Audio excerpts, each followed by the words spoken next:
इस्लाम धर्म को मानने वाला, उसी इस्लाम धर्म के प्रॉफिट मोहम्मद को मानने वाला आफ्ताब जो हत्या करता है और हत्या करने के बाद उस लड़की को 35 टुकड़े में काट देता है, क्या इस्लाम यही सिखाता है? जनता की आदात लगा दीजिए, मैं 335 टुकड़े करूंगा उसका।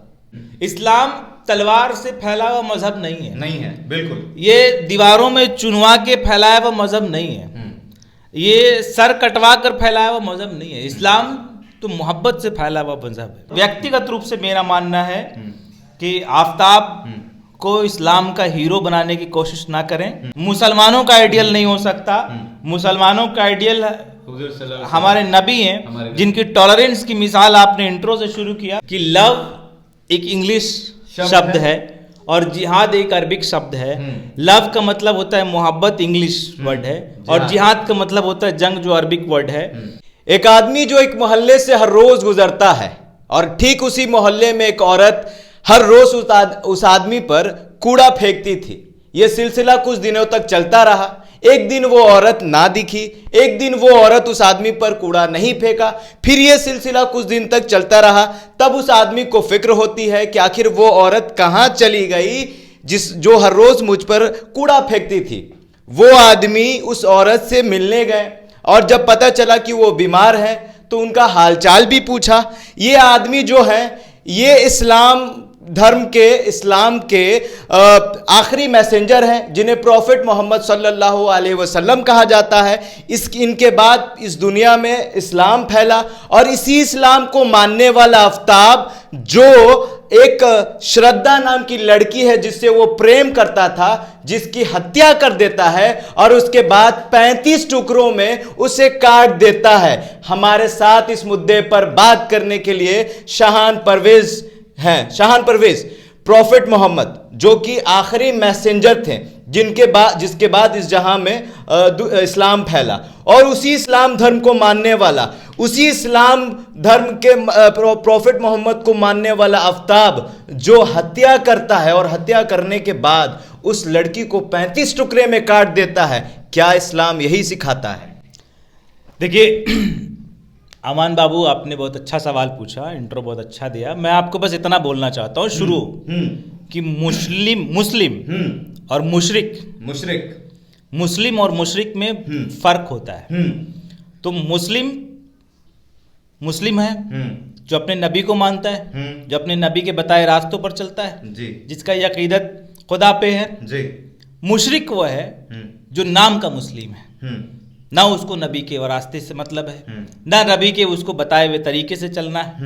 अब आफ्ताब की आप बात कह ली, आफ्ताब की जो पूरी स्टोरी है इसमें एक टर्म आता है लिव इन रिलेशनशिप।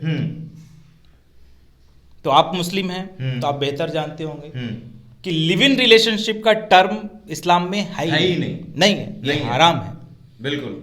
तो आप मुशरिक हैं, आप मुस्लिम है नहीं। मैं इस बात को आपको बता रहा हूं क्योंकि आप भी इसी बैकग्राउंड से, इसलिए आप मेरी बातों को समझ पाए। मुस्लिम और मुशरिक का फर्क जो है ये हमें समझना पड़ेगा और हमें समझाना पड़ेगा। नाम से मुसलमान अब्दुल्ला कोई भी हो सकता है, और मुस्लिम और मुशरिक जो है किरदार, इसमें दोनों में बहुत अंतर है। तो ये जो हुआ, मैं कहा कि अगर वो उस नबी को मानता जिस नबी ने टॉलरेंस का मिसाल कायम किया कि एक बूढ़ी औरत जो उनकी आइडियोलॉजी से सहमत नहीं है, उनके व्यक्तित्व से बहुत सहमत नहीं है, उनके ऊपर रोज कूड़ा फेंके, आपके ऊपर हमारे ऊपर कोई फेंक दे तो हम लड़ लेंगे, बिल्कुल। और अगर हम बहुत मजबूत होंगे, हम अगर मंत्री और विधायक और यहाँ के राजा होंगे, हुक्मरान होंगे, तो हम तो आपको सजाए मौत सुनवा देंगे, बिल्कुल। कई राजा ने ऐसा भी किया कि दीवार में चुनवा दिया, उसकी बात नहीं कि सर कलम कर दो, सर काट दो, धड़ से अलग कर दो। ऐसे भी राजा गुजरे इतिहास में, दीवारों में चुनवा दिया गया, उनकी हुकूमत को उनके सामने झुके नहीं, उनके सामने कुछ बात निकल गई, काट दो, इनका जबान काट दो, हाथ काट दो, गला काट दो, दीवारों में चुनवा दो। तो इस्लाम इस बात का कहीं इजाजत नहीं देता। इस्लाम अपने मैसेंजर के थ्रू एक मैसेज देने का जो दिया है उसने कि इस्लाम के सबसे बड़े व्यक्ति जिसको पूरा मुसलमान अपना आइडियल मानता है, और वो अरब के अंदर वैसे जब इस्लाम उरूज पर होता है तब की बात मैं बता रहा हूं, तब वो कूड़ा फेंकने वाले एक बूढ़ी औरत को बर्दाश्त करता है। और ये इस्लाम है। सजाए मौत नहीं होती है, मारा नहीं जाता है, कोड़े नहीं मरवाए जाते उसके ऊपर, लेकिन हम उसको बीमार होने के बाद अगर वो नहीं दिखती है तो उनका खैर खैरियत पूछने के लिए जाते हैं। आप समझिए कि इस्लाम वो है कि अगर आप के अगल बगल में अगर कोई ऐसे लोग हैं जो इस्लाम से ताल्लुक नहीं रखते, इस्लाम नॉन मुस्लिम्स लोग हैं, आपकी उनकी भी सेंटिमेंट्स को सम्मान देना होगा, हर्ट नहीं कर सकते, आप उनके भी जज्बातों को सम्मान देना होगा। ये इस्लाम कहता है। इस्लाम तलवार से फैला हुआ मजहब नहीं है बिल्कुल। ये दीवारों में चुनवा के फैलाया हुआ मजहब नहीं है, ये सर कटवा कर फैलाया हुआ मजहब नहीं है। इस्लाम तो मोहब्बत से फैला हुआ मजहब है। लेकिन शाहान भाई, अब हम उस मुल्क में रहते हैं जो कि एक सेकुलर मुल्क है, यहाँ हर जात के लोग, हर धर्म के लोग रहते हैं। अब जो लड़की थी, अब जो इस मुद्दे को धार्मिक कह रहे हैं, धार्मिक मुद्दा के हिसाब से कह रहे हैं, उनके हिसाब से कहें तो लड़की हिंदू थी और लड़का मुस्लिम था। इसे लव जिहाद का एक ट्रायंगल दे रहे हैं और कह रहे हैं कि मुसलमान जो लड़के हैं वो खास के हिंदू लड़की को फंसाते हैं और शादी का मतलब ये लालच देकर उनकी हत्या करते हैं। तो ये आमतौर पर ऐसा होता है क्या? ये बात जो कर रहे हैं उनसे आप डेटा उठा कर मांगिए कि मैं वो से लोगों को खोज रहा हूं जो इस तरह की बात कर रहे हैं। आप समझिए कि ये जो आंकड़ा आपने बताया, इससे कहीं ज्यादा डोमेस्टिक वायलेंस आपको ऐसे रिकॉर्ड में मिलेंगे जो एक ही मजहब के लोगों के द्वारा किया गया है। वो मुसलमान लड़का मुसलमान लड़की के ऊपर भी अत्याचार करने का कई मामला सामने आता है। तब मुसलमान नहीं थड़पड़ाता कि हिंदुओं ने अत्याचार किया है, और ऐसा कई मामला सामने आता है कि हिंदू लड़का ने हिंदू लड़की के साथ गलत किया, तो तब ऐसा कोई मामला नहीं आता है कि हिंदू ने हिंदू के साथ गलत किया। तो ये उतना ही सेंसिटिव इशू है जब अगर कोई एक मुसलमान किसी के साथ गलत करता है और एक हिंदू किसी के साथ गलत करता है, तो गलत करने वाला जो भी हो, चाहे वो हिंदू हो या मुस्लिम हो, उसकी एक जात है, हैवानियत की, और जिसके साथ गलत हो रहा है हम उसके साथ खड़े हों, ये हमारी एक जात है, और ये जात है इंसानियत की। हम दिल्ली में निर्भया के साथ भी खड़े हैं, हम दिल्ली में श्रद्धा के साथ भी खड़े हैं, हम हाथरस में उस बच्ची के साथ भी खड़े हैं, और हमने हर एक घटनाओं में इन हैवानों को सजाए मौत देने की मांग की, और हमने कहा कि इसको धार्मिक चश्मे से उतार कर आपको देखना पड़ेगा। मैं अभी एक एग्जांपल आपको दे रहा हूं। अभी जब हम रोड पर चलते हैं, हिंदुस्तान का ये निजाम ऐसा है, एक माहौल ऐसा है कि अगर अभी रोड पर चलते हुए आपके साथ किसी महिला के साथ कुछ हो रहा होता, कुछ गलत होता हुआ आपको दिखाई देगा, तो आप वहां पर विरोध करेंगे। आपने कभी जानने की भी कोशिश नहीं करेंगे कि उस महिला का जात क्या है, धर्म क्या है, और करने वाला लोग टोपी पहने हुए है कि टीका लगाए हुए है, और जो लोग ये सोचते हैं पगड़ी बांधे नहीं है कि पगड़ी बांधे हुए। मैं बता रहा हूं, आप कूद पड़ते हैं। तो मैंने ये कहा कि मेरा ऐसा मानना है अमान बाबू कि दुनिया के अंदर दो मजहब है। मैं बार बार ये बात कह रहा हूं कि दुनिया के अंदर दो मजहब के लोग हैं। एक इंसानियत का मजहब है, एक हैवानियत का मजहब है। तो जो रोड पर चलते हुए लड़कियों को बचाने के लिए भी लोग कूदते हैं, वो इंसान है, वो इंसानियत को मानने वाले लोग हैं। और जो मुंह मोड़ने जो इज्जत लूट रहे होते हैं, जो इस घटना को अंजाम दे रहे होते हैं, वो हैवानियत है। हाँ। और हैवानियत का कोई मजहब नहीं है, कोई जात नहीं है। ये हिंदू भी है, ये मुसलमान भी है, ये क्रिश्चियन भी है, ये सिख भी ये है, किसी धर्म से आते हो, किसी भी धर्म से। शाहान भाई एक और ऐसा ही इंसानियत का भी कोई मजहब नहीं है। ऐसा नहीं कहेंगे कि हम मुसलमान हैं तभी इंसानियत है हमारे अंदर और दूसरे धर्मों के लोगों में इंसानियत नहीं है।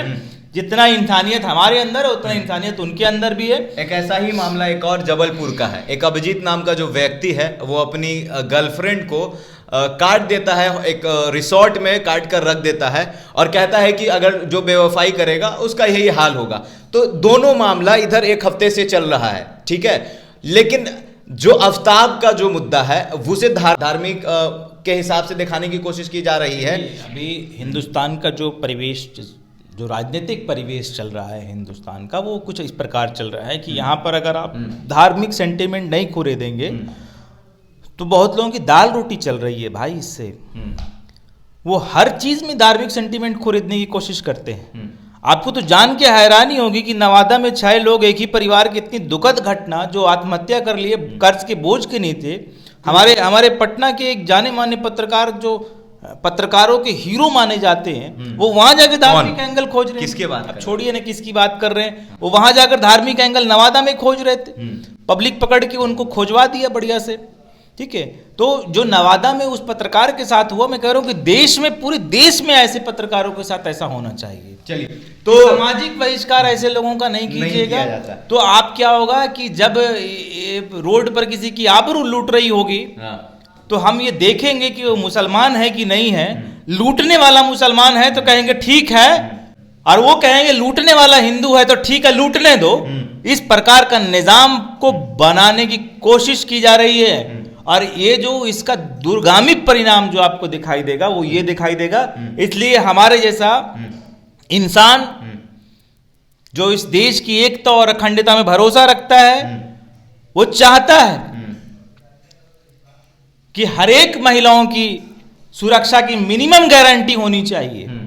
और अभी बहुत कमी है, सरकार को कई और कठोर कानून लाने होंगे महिलाओं के सुरक्षा के, महिलाओं के सम्मान के लिए, महिलाओं के सुरक्षा के लिए अभी कई कठोर लाने होंगे। और व्यक्तिगत रूप से मेरा मानना है कि आफ्ताब को इस्लाम का हीरो बनाने की कोशिश ना करें। हो ही नहीं सकता। आफ्ताब इस्लाम का हीरो नहीं हो सकता, मुसलमानों का आइडियल नहीं हो सकता। मुसलमानों का आइडियल हमारे नबी हैं, जिनकी टॉलरेंस की मिसाल आपने इंट्रो से शुरू किया और मैंने ये बात कई जगह बताया भी है। तो ऐसे लोगों का मैक्सिमम कंडेम कीजिए और मेरी राय मानिएगा। तो उसने 35 टुकड़े किए हैं, ये तो ऐसे it's a subject of court. अगर कोर्ट हमको कह दे कि आप जजमेंट लेना है, आपको 2 मिनट के लिए कोर्ट मानने दे जनता की अदालत लगा दीजिए, मैं 335 टुकड़े करूंगा उसका, कि एक मिसाल कायम हो कि कोई नौजवान इस तरह का गुमराह ना हो सके। लेकिन इस फैसले को कोर्ट के ऊपर छोड़ देते हैं। शाहान भाई, बड़ी दुर्भाग्य की बात है कि एक तरफ आफ्ताब और श्रद्धा के मुद्दों को उठाया जाता है, जो कि उठाना भी चाहिए, लेकिन इसे धार्मिक मुद्दा दिया जाता है। तो धार्मिक मुद्दों के हिसाब से क्या बिल्कुल बिल्किस बानो के साथ नाइंसाफी नहीं हुई? देखिए, मैंने बोला ना कि मैं इस प्रकार की चीजों में बिलीव नहीं रखता हूं। तो वो लोग से क्या कहना चाहेंगे जो इसको धार्मिक मुद्दा दे रहे हैं? बात कह रहा हूं कि ये देश का दुर्भाग्य है कि इस देश में अगर महिलाओं के साथ गलत हुआ है, चल हिंदुओं ने गलत किया तो वो हिंदू कह रहे हैं वो सही है। और अगर मेरी बात सुनिए, और अगर मुसलमान के साथ गलत, तो हिंदू के साथ गलत हुआ तो मुसलमान ने गलत किया तो कह रहे हैं गलत हो गया। तो ये किसी के साथ भी गलत होता है या सही होता है? हम कह रहे हैं कि इस देश के अंदर आप मानिए, आप अपना मान्यता ऐसा बनाइए कि इस देश के अंदर और इस दुनिया के अंदर 2 ही धर्म है। जिस दिन आप ये मान लेंगे, आपको बिल्किस बानो को इंसाफ मिल जाएगा, आपके हथरस की हमारी बहन को इंसाफ मिल जाएगा, निर्भया के साथ गलत होना बंद हो जाएगा, दिल्ली में श्रद्धा के साथ गलत होना बंद हो जाएगा, और दिल्ली का तंदूर कांड रुक जाएगा, जबलपुर की घटना रुक जाएगी। और जिस दिन हम इसको धार्मिक चश्मा से देखना बंद कर देंगे, महिलाओं की मिनिमम सुरक्षा की गारंटी हो जाएगी। ये कल्प्रिटों का मन इसलिए बड़ा होता है कि हमारे पीछे एक जमात खड़ी हो जाए। हाथरस में जिस प्रकार से बचाने का काम किया गया, हम आज आह्वान कर रहे हैं कि कोई मुसलमान इसको अपना आइडियल नहीं मान सकता है और न मानना चाहिए, और जो इसको आइडियल मानता है उसके ऊपर भी कार्रवाई होनी। आखिरी सवाल, 2014 के बाद मीडिया, कुछ मीडिया ऐसी है जिसे गोदी मीडिया भी कहा जाता है, लेकिन हम फिलहाल मीडिया ही कह के कहेंगे कि 2014 के बाद जो मीडिया है, जो मेन स्ट्रीम मीडिया है, उसे एक शब्द मिलता है, लव जिहाद। और ये जो लव जिहाद है, ये फिर से एक चर्चा का विषय बन गया है आफ्ताब वाले मामले में। लव जिहाद क्या है? मैंने बोला लव जिहाद को मैंने डिकोड किया है, हम जानते हैं, लेकिन लव जिहाद को मैंने डिकोड किया। मैं आपकी जनता को भी बता दे रहा हूं कि लव एक इंग्लिश शब्द है और जिहाद एक अरबिक शब्द है। लव का मतलब होता है मोहब्बत, इंग्लिश वर्ड है, और जिहाद का मतलब होता है जंग, जो अरबिक वर्ड है। तो एक इंग्लिश वर्ड और एक अरबिक वर्ड का समीकरण बना कौन रहा है, जो जिसको ना अरबिक से कोई मतलब है और ना इंग्लिश से कोई मतलब है, इन दोनों को मिक्सअप करके एक थेटरोलॉजी के कॉन्सेप्ट पे एक कॉन्सेप्ट पैदा किया जा रहा है। लव और जिहाद, आग और पानी हो ही नहीं सकता, एक नफरत और मोहब्बत नहीं एक हो सकता, कोई टर्म नहीं है। आप कह रहे हैं कि लव और जिहाद, मेरे को समझ में नहीं आता, ये एक थेटरोलॉजी का टर्म है, थेसिस का टर्म नहीं है। थेसिस और थेटरोलॉजी में डिफरेंस होता है, जो आपको समझने की जरूरत है कि थेसिस नहीं है, ये थेटरोलॉजी है। लव जोड़ दीजिए जिहाद के साथ और कहिए कि लव जिहाद हो रहा है। मैं कहता हूं कि मजहब और धर्म और देश और राज्य की सीमाओं की महदूद नहीं है मोहब्बत। आप समझिए इसको। पहले भी धर्म के पार जाकर लोगों ने मोहब्बत किया है, आज भी हो रहा है और कल भी हो रहा है। ऐसी कई एग्जाम्पल्स हैं। और लव जिहाद की बात आप करेंगे, हमने कहा हजारों लव जिहाद इतिहास से लेकर आज तक, जिसको आप लव जिहाद बोल रहे हैं, अच्छी लाइफ बीती, कितनी फिल्में बन गई, अच्छी लाइफ बीती। मैं बोल रहा हूं कि जोधा अकबर की कहानी हम सब सम्मान पूर्वक देखते आए। हम उसकी बात जोधा अकबर से लेकर आज तक, शहनवाज भाई की बात कीजिए, मुख्तार अब्बास नकवी साहब की बात कीजिए, ये बहुत अच्छे, इनका हमारा इनसे पॉलिटिकल डिफरेंसेस हो सकता है, मगर इनका पर्सनल लाइफ तो बहुत अच्छा है, बहुत अच्छा है। तो जैसा आप अपनी पत्नी के साथ, एक मुस्लिम पत्नी के साथ रह रहा है शाहनवाज भाई, उसी प्रकार का जीवन आप जी रहे, तो किसी को कोई दिक्कत नहीं है। मगर इस प्रकार का भावना पैदा करना, ये कहीं ना कहीं पूरी तरह से राजनीति से प्रेरित है, और इसका कोई टर्म ही नहीं है। पहली बात कि ये कोई टर्म ही नहीं है। जिसने इस टर्म का आविष्कार किया, मैं उस आदमी को खोज रहा हूं कि इसका टर्म आया कहां से और कौन सी थ्योरी और थेसिस है इसके पीछे कि उसने इसके बारे में बात किया। और अगर आपको भी कभी मिले तो हमें बताइएगा और हमारे से मिलाइएगा जरूर। शहनवाज भाई से जाके मिले, शाहान भाई से जाके। हाँ बिल्कुल बिल्कुल बिल्कुल। तो अभिजीत हो या आफ्ताब, ये दोनों इंसानियत के कातिल हैं। एक ने शिल्पा का खून किया तो एक ने श्रद्धा का। और जो लोग इसे धार्मिक चश्मे से देख रहे हैं और इसे धार्मिक मुद्दा एक देना चाह रहे हैं, वो समाज के कातिल हैं। ऐसे न्यूज़ चैनलों से, ऐसे मीडिया से सतर्क रहिए। ये समाज के दुश्मन हैं, ये इंसानियत के दुश्मन हैं। और अब फिर से कह रहा हूं कि अभिजीत हो या आफ्ताब, ये ना हिंदू हो सकता है और ना ही मुस्लिम हो सकता है, ये सिर्फ हो सकता है तो इंसानियत का कातिल। एक चीज और बोलिए कि क्लोज में आप बताइए कि मैंने जो बताया है कि दुनिया को यह समझना पड़ेगा कि मुस्लिम में और मुशरिक में अंतर होता है। मुस्लिम में और मुशरिक में अंतर होता है, इस बात को समझना पड़ेगा। तो बहरहाल आपको हमारा ये रिपोर्ट कैसा लगा कमेंट बॉक्स में जरूर बताइएगा। अगर आप हमारे फेसबुक पेज पर हैं तो लाइक करिए, अगर आप हमारे यूट्यूब चैनल पर हैं तो सब्सक्राइब करिए। बहुत बहुत धन्यवाद।